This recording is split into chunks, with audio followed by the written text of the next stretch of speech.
Turabaramukije mwese bakunzi b'ikiganiro haracariho ivyizigiro. Amahoro y'umwami wacu Yesu nakomeze kubana namwe. Tugiye gusangira ijambo ry'Imana dusoma mu gitabo cy'Ivyofasha Yohana ibice byaho ni bitatu. Turasoma umurongo waho wa 21. Bibiliya iravuga ngo unesha nzomuha kwicarana nanje ku ntebe yanje y'ubwami, nuko nanje nanesheje nkicarana na data ku ntebe yiwe. Izina ry'Imana rihabwa icyubahiro. Turafise teme cyanye ijambo ry'umutwe tugiye kuvuganaho, riravuga ngo kuba unesha, kuba umuntu anesha. Ntube umuntu atsindwa mu buzima, ariko ugwanire kuba umuntu anesha mu buzima. Mu buzima turimo muri ino si twama turi mu ntambara. Birivuga ngo imyaka yose umuntu azamara ari hano mu isi azayimara ari mu ntambara. Niko Yobu yabashije kubivuga. Umuntu ashobora kugwana Niki, ejo akagwana Niki, no musi ukagwana n'ingeso imwe runaka, ariko ejo ukagwana n'indi ngeso runaka. Ko birivuga ngo muhore mwiyeza ugatawuzi umusi n'isaha. Umuntu akagwana no gutandukana n'ikintu kimwe runaka, ejo agatandukana no ejo akagwana no gutandukana n'ikindi kintu. Mwisi rero turi mu ntambara.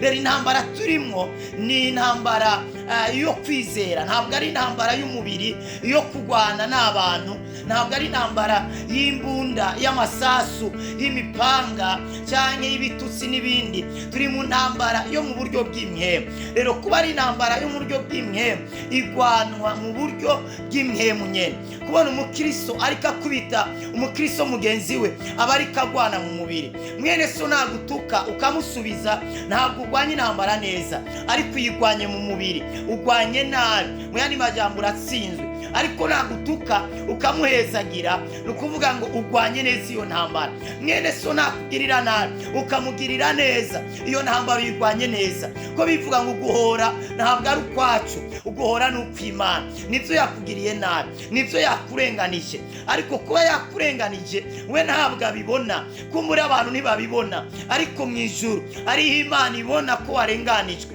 Iyo Mana rero niyo izarenganura ubuzima bwawe. Bene data, nyuma ya buno buzima hariyo ubundi buzima. Birivuga ngo vyakumarira iki kunguka ivyo mwisi byose, ariko ugahomba ubugingo buhoraho. Nyuma ya buno buzima hariyo ubundi buzima. Niwemere kuneshwa, niwemere kunanirwa, niwemere kuba ubutsindwa, wahamagariwe kuba umuntu anesha. Birivuga ngo mweho bana batoya ngo mwaranesheje, ngo kubera uri muri mwebwe araruta cyane uri mu bisi. Abana b'Imana twe tugendera mu ntsinzi. None intambara turimo abana b'Imana ni intambara imeze gute? Intambara turimo abana b'Imana ni intambara imeze gute? Abana b'Imana muntu yizeye Yesu, intambara yiwe iratandukanye n'izindi ntambara. Ni intambara yo kurinda icyo ufise. Yohana yarandika ishengero arabwira ngo umire kuco ufise, ngo gushitsa aho nzazira. Umire kuco ufise gushitsa aho nzazira. Abana b'Imana intambara turimo niyo kurinda ico dufise, niyo kugwanira ico dufise.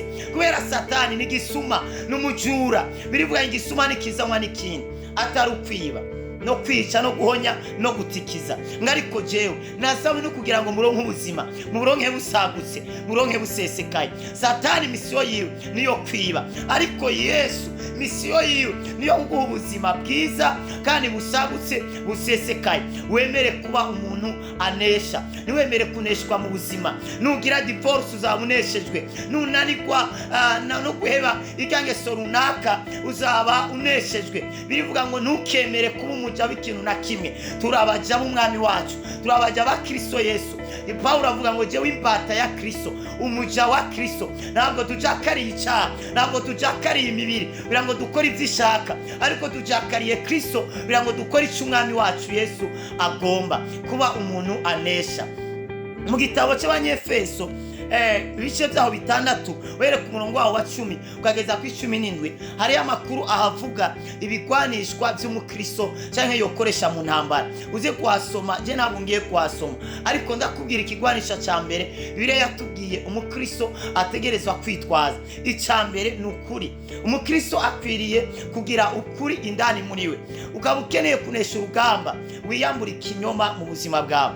Kubera birivuga ngo Satani niwe se w'ikinyoma. niwe so y'ibinyoma byose. Kandi nasanze mu bintu Imana igwanya, mu bintu indwi nasomye mu gitabo c'imigani Imana yanga harimo ikinyoma. Mu bintu nasomye muri Zaburi Dawidi yanditse, yavuze ngo nindakeneye kuramba ya 34 yanditse ngo uzubuza ururimi rwawe goye guhendana. Ukaba ukeneye kuramba kumara igihe kirekire, wiyambura ikinyoma, wiyambura ikinyoma ube imvuga kuri. Nta mukristo ashobora kunesha urugamba ari umunyabinyoma, asezerana ibintu ntabishitse, yemera ibintu ntabikore, ivyo yemeranije nawe akabibandanya, ahagarika gukora ikintu runaka yagisubiramo. No, uri umukristo ukeneye kunesha urugamba tegerezwa kuba ivuga kuri. Nico kigwanisho ca mbere nasomye cyanye batwandikiye batubwiye mu gitabo c'Abefeso ibice vyaho 6 were ku murongo wa 10. Icambere wogwanisha ho umukristo, ikigwanisho ca mbere niki nukuri. Ikigwanisho ca kabiri biruga ngo mwambare ukugororoka nk'icuma gikingira igikiriza. Ikigwanisho ca kabiri nukugororoka. Nta kindi kigwanisho ca kabiri natari ukugororoka. Uri umukristo ukabukene kugwana intambara ube umuntu anesha, utegerezwa kuba umukiranutsi. Gwanira ukugororoka kube umwambaro wawe, kugororoka kwawe ukwambare, winduka umwambaro wawe n'abakubona bakubona uri umugororotsi. Birambwira ngo Daniyeli bashatse kumutembagaza ngo barabura ahantu bamukura, ngo kubera ko yari umugororotsi yubaha Imana akongera akayitinya, ndetse no mu kazi kiwe yakora neza, nta biturire yarya ku kazi. Daniyeli ntiyiba, Daniyeli ntiyabesha, yari umushikiranganje wa mbere, yari umutwara akomeye cyane. Ibaze umuntu Daniyeli bamubuze kinyanga na rimwe. Ibaze kubura umuntu ukamubura ko ikosa na rimwe, kandi ari mwisi ukamubura ko ikosa na rimwe. Kugeza igihe rero bamutegera ku mabwirizwa y'Imana, baravuga ngo nidushiraho kino gishushanyo tukavuga ngo umuntu atagisenga bamuterere mu ntare tuzaba tumuhejeje. Mugabe ivyo bakoze byose bisanze ari ubusa. Daniyeli yavuye mu ntare ari muzima. Inyuma y'ivyo nabo baca baterera mu ntare, bivuga mu iki zabasamiye mu kirere. Mu gitabo ca Daniyeli ibice vyaho bingahe 6. Imana ihabwa icyubahiro. Daniyeli yagwanishije iki? Yagwanishije ibintu bibiri. Yagwanishije amasengesho. Usomye Daniyeli 6 umurongo wa 10, amaze kumva ko bamugiriye iyo nama ngo yaciye asenga. Kindi kigwanisho Daniyeli yarasanganywe kwari ukugororoka. Cyo igwanisho ca kabiri. Igwanisho ca gatatu ni inkweto z'ubutumwa bwiza bw'amahoro, ndavuga ibirato. Kigwanisho ca gatatu umukristo akwiriye kwitwaza ni inkweto n'ibirato, ubutumwa bwiza bw'amahoro. Abakristo buno munsi munaka yansitanye ngo pasiteri ya bintu yavuze yansitanye, naka yanciyeho yansitanye, umukuru wa korale yansitanye. None we nta birato ufise ko bitubwira ngo twambare inkweto, wowe usitara gute kandi Bibiliya yarakwamise inkweto? Ni kubera iki abakristo murabuze ubutumwa bwiza bw'amahoro? Iyo ubuze ubutumwa bwiza bw'amahoro, ni ubutumwa bwiza bwa Yesu Kristo. Ubutumwa bwiza ni ubuvuga ico Yesu yakoze n'ingene wokibamo. Yesu yaduhinduye ubwoko bumwe, Yesu yaduhinduye bamwe, yaduhinduye umubiri umwe, Yesu yaduhinduye abana b'Imana. Yesu yaraducunguye, yaratugobotoye, adukura mu myiza, atuzana mu muco. Biri kivuga ngo mugende nk'abana b'umuco. Imana ihabwa icyubahiro. Kigwanisho ca kane, haleluya, ni inkinzo yo kwizera. Kigwanisho ca kane umukristo akwiriye kugwanisha no kwizera. Bivuga ngo byose bishobokera uwizera, kandi ngo utizera ntibishoboka kwahimbara Imana. Umuntu wese ngo yizere ko Imana iriho kandi ishoboye guhimera abayirondera. Kandi kwizera ngo nukumenya rwose udakekeranya ivyizigirwa, ukabimenya rwose udakekeranya. Nk'ubu ukamenya yuko uri cyarime gishasha, uri umwana w'Imana, ukabimenya kuri inzu y'Imana. Byo nubikekeranye, ivyo bizatuma ivyo byizeye byoshobora gutuma udakora ivyo abandi bantu bose bakora, byoshobora gutuma ukora ibintu bitandukanye n'ivyo abandi bantu. Kwizera ni kimwe mu kigwanisho umukristo ategerezwa guhagarara. Wizera ikirere, wizera ijambo ry'Imana, uryama ku ijambo ry'Imana, ugendera ku ijambo ry'Imana. Wizera iki? Wizera ico Yesu yakoze. Kigwanisho ca kane ku mukristo no kwizera. Ikigwanisho cya gatanu ni inkofero y'agakiza. Ikigwanisho cya gatanu umukristo akwiriye kwitwaza mu rugamba ni inkofero y'agakiza. Inkofero iyo wayibuze amasasu bazokurunyikira yose azokubitaho, imvura izagwa ikunyagire gushikire, izuba rizaka riguturire, ariko nugira inkofero ikasike, iyo ijya kasike abamotari bambara babwirizwa kwambara igikingira umutwe, igirashobora gukingira umutwe, irakingira amaso, igakingira umunwa, igakingira izosi, igakingira amatwi, igakingira buri kimwe n'ubwonko, igakingira n'ibitekerezo uko ubuzima buvira mu mutwe nyene, rero ikabukingira. Rero niyo mpamvu bakubwira kwambara agakiza. Agakiza niyo protection ya mbere ishobora kuzibira ubuzima bwawe. Niwumva ivyo ari byo byose, nubona ivyo ari byo byose, nukore ivyo ari byo byose.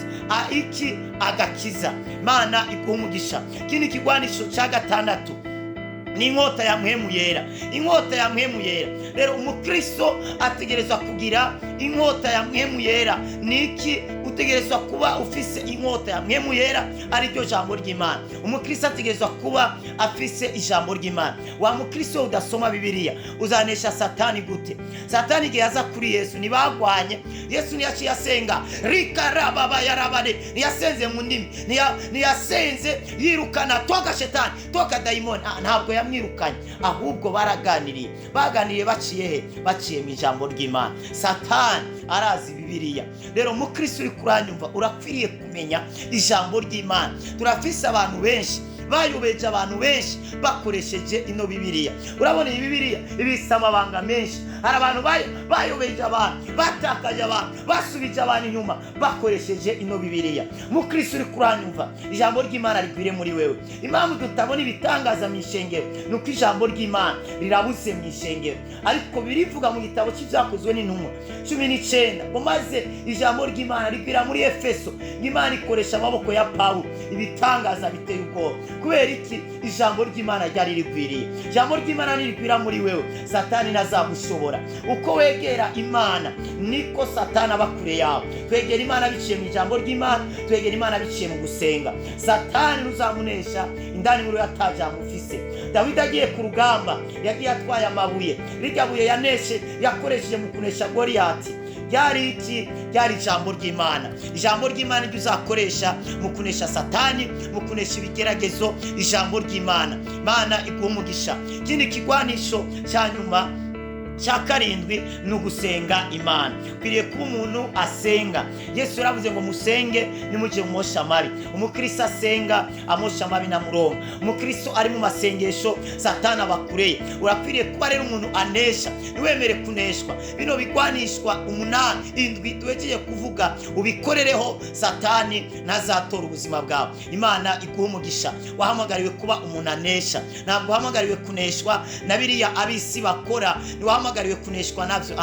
Uri umutsinzi kandi wahamagariwe gutsinda. Niwemere kunanirwa ariko ugwanire kuba umuntu anesha. Mbibutsa abantu baneshwa mu buzima nta kintu bageraho. Ni muno munsi bariya bakinyi umupira we uzi, ni muno munsi ubazi bariya bakinyi bigeze kubaho batazwi, ariko byabatwaye imyaka, byabatwaye imyimenyerezo myinshi, kurara amajoro menshi, gukora cyane kugira ngo bagere ku rugezo bari kuno munsi. Barya abantu bita bakire uno munsi bigeze kubaho bakenye, bavutse bambaye ubusa nkuko nawe wavutse wambaye ubusa, ariko ikintu base gupfa bambaye ubusa, baca bagwanira icubahiro cyabo. Nawe urakwiriye kugwana, ukagwanira kuba unesha. Kiya kintu ukeneye ntabwo uzakigeraho uryamye, utegereza gukora kugira ngo ugere kuri kiya kintu ushaka kugeraho. Ariko na cyane cyane ugwanire kubaho ubuzima Imana yateguye kubaho, ugwanire kubaho ubuzima Imana yateguye kubaho, ugwanire gukora icyo Imana yateguriye ubuzima bwawe, ugwanire kuguma mu nzira y'Imana, ugwanire kunesha, ugwanire icyo Imana yasize muri wewe. Ntugitakaze, ukigumane. Warahezagiwe cyane. Tugiye gusenga Imana.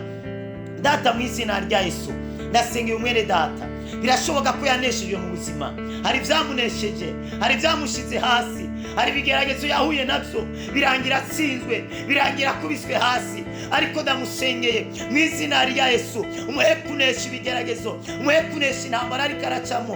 Hari abari mu ntambara bahe kunesha, hari abandi baneshejwe Mana bahagurutse ubahe intsinzi mu izina rya Kristo Yesu, amen. Mwarahizagiwe cyane. Wibuke gukora subscribe cyane partage ku bandi bantu kugira ngo ijambo ry'Imana ribashe kubashikira. Ugize ikibazo wandike muri commentaire. Imana iguhe umugisha.